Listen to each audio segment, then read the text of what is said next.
Reflexão sobre o Evangelho.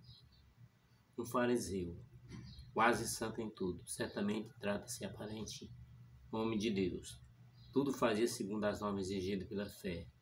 Era cumpridor assíduo da lei, em nada queria ferir a Deus.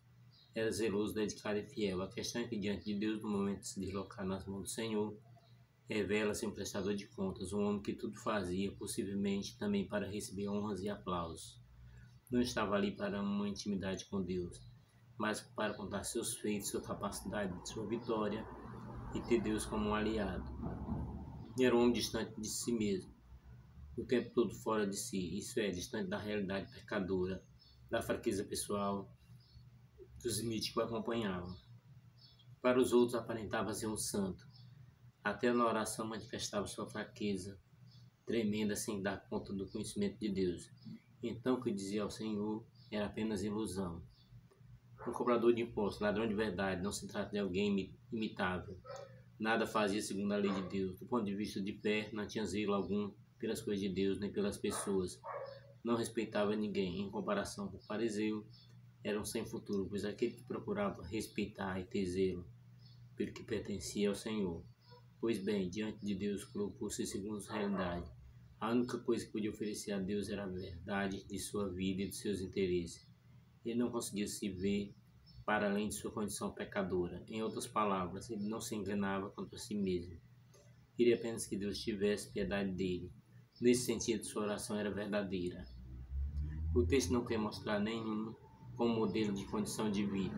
O fariseu tinha uma vida perfeita, mas não sabia se colocar diante de Deus como uma criança. Faltava-lhe o reconhecimento da misericórdia divina em ação da sua vida, o reconhecimento da sua debilidade, mesmo praticando as obras da lei e a compreensão de que a salvação é possível por causa da graça de Deus, não pelas próprias forças. Já o publicano, perdido em sua miséria, numa vida contrária à vontade de Deus, soube se postar à disposição da misericórdia.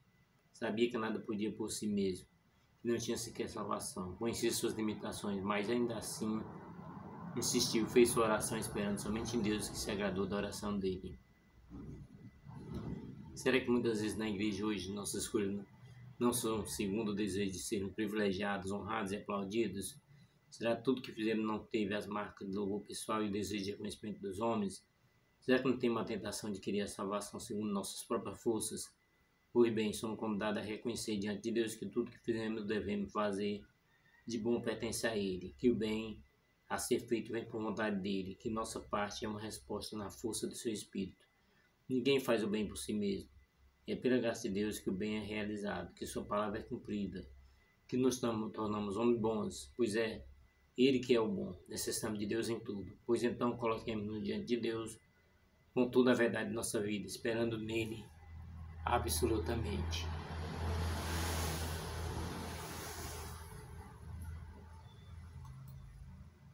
Agora vamos pensar um pouco sobre, no fundo, somos como os filhos pródigos. Esse capítulo está estruturado em 3 importantes parábolas: da ovelha perdida, da moeda também perdida, do filho pródigo, também chamado do pai, e os 2 filhos. Hoje a liturgia traz apenas a última delas, talvez a mais bela de todas. Lucas procura mostrar a bondade do pai, a atitude do filho mais velho e a realidade de quem se afasta de Deus. Por outro lado, revela um Deus misericordioso, capaz de superar os erros do filho e conceder-lhe uma vida nova, uma vida ressuscitada. Essa parábola vem justamente após um confronto com os mestres da lei. Jesus dá atenção aos publicanos e pecadores e por isso mesmo é criticado. Convém notar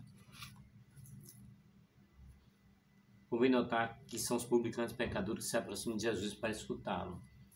A palavra de Deus é o começo do discipulado, é o início do segmento, é o desabrochar de uma nova esperança e o princípio de uma vida nova. Certamente Jesus não quer valorizar a vida no pecado, pois o pecado pertence ao príncipe desse mundo, mas aponta a abertura dos pecadores à palavra de salvação.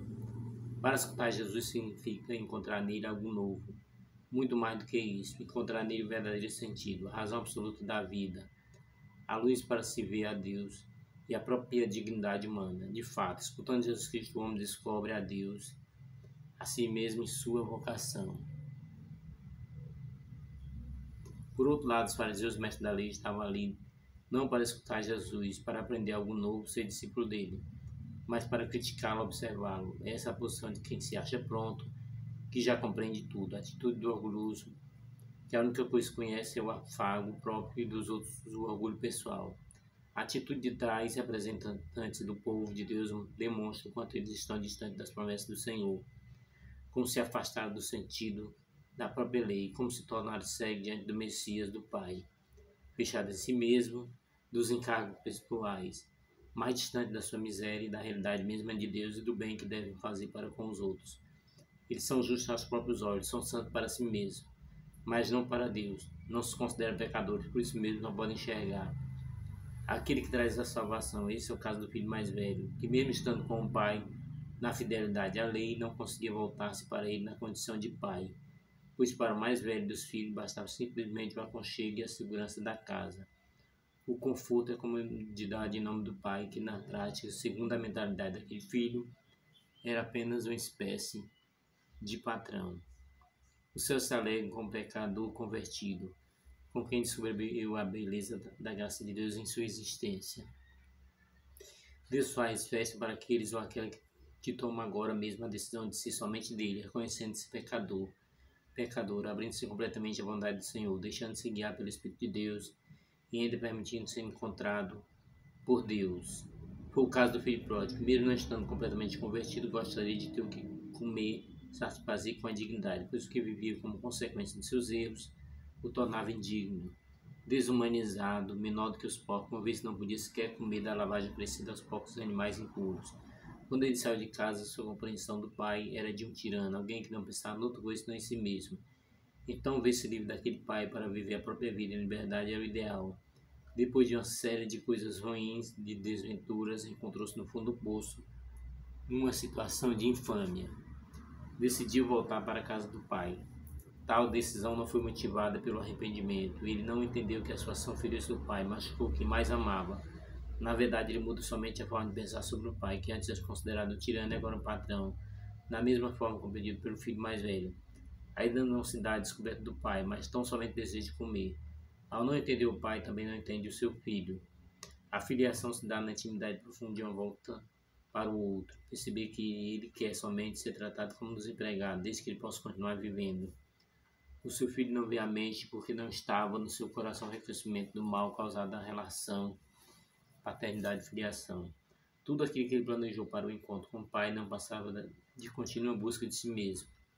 Ainda mantendo-se distante do pai, também considerando outra coisa contrária à sua realidade de pai misericordioso. E o encontro com o pai, na verdade, não foi o filho que encontrou o pai, mas este que encontrou o filho. O pai estava esperando porque não deixou de amá-lo, nunca se esqueceu dele. Sempre o acompanhava no seu coração, abraça o filho, coloca o anel no seu dedo e faz a festa. O pai concedeu àquele filho muito mais do que ele tinha antes, pois o pai reviveu, restaurou-lhe a filiação. Mediante a ação do pai, o filho realmente não quis mais a casa, e sim o próprio pai misericordioso. No abraço do pai, o filho se converteu de verdade. Antes eles queriam apenas ser um desempregado e ter algum direito necessário para viver, por isso retorna à casa do pai. Mas o pai não permitiu que fosse assim. Tomou a iniciativa da acolhida e da verdadeira transformação do filho. Experimentou a verdade desprezada. O pai não é tirano, não é patrão, nem nenhuma autoridade indiferente, egoísta, mas misericórdia, bondade, verdade e vida. E o filho mais velho, o que aconteceu? A parábola não explica apenas duas coisas. A primeira diz respeito à espera de Deus pela conversão dos líderes judaicos. A segunda, que cada um de nós possa se colocar na parábola e descobrir que se identifica. Dessa forma, no dia a dia, poderá dar continuidade ao que Jesus deseja. O fato é que, estando sempre em casa, o filho mais velho, apesar disso, também estava distante do pai. Mantinha seus interesses, buscava a si mesmo, conservava um tipo de status que não lhe permitia sair também, e tinha um pai na qualidade de patrão, que obedecia prontamente. Apesar de viver ao lado do pai, foi incapaz de desenvolver o amor, incapaz de entender a bondade do pai. O retorno do irmão também lhe recebeu o convite à conversão, o reconhecimento da misericórdia do pai, ao entendimento da importância de se viver a paternidade e das próprias limitações. No diálogo com o pai, não usa a palavra pai e ainda nega a fraternidade. Teu filho gastou. O pai, por sua vez, estabelece a fraternidade quando afirma: teu irmão estava morto. Pois bem, o filho mais velho também necessitava de uma profunda experiência com o pai misericordioso, uma experiência para além da fronteira da lei, algo como sentar-se com os publicanos e pecadores. Uma experiência desconcertante, a fim de que pudesse chegar ao desejo salvífico do Pai. Portanto, antes de qualquer coisa, é necessário descobrir o coração de Deus, que nos faz ir muito além de uma presença no seu templo. Que as palavras do Senhor mudem o nosso coração para melhor.